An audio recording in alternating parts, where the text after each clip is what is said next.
Bakit importanteng tumatawa? Number one, scientific muna tayo. Pag tumatawa o nagiging masaya tayo, our own body, sarili nating katawan, produces happy hormones which is called endorphins.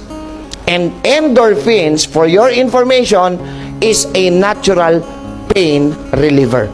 So pag masaya ang katawan mo, masaya ka, masaya utak mo, masaya ka, naggagawa ang katawan mo ng endorphins. Unti-unti nawawala yung pain.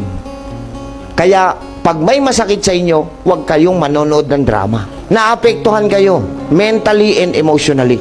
Hindi nyo napansin, nanonood kayo ng drama, alam nyo ng artista yung gumaganap, nagagalit pa kayo sa kontrabida.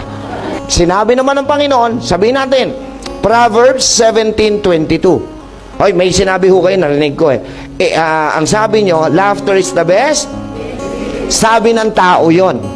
Ang sabi ng Diyos, Proverbs 17:22, a merry heart, hindi laughter, a merry heart, ang masayahing puso, tama, ay mabisa pa kaysa gamot. Pero ang malungkuting puso at espiritu ay nakatutuyot hanggang buto.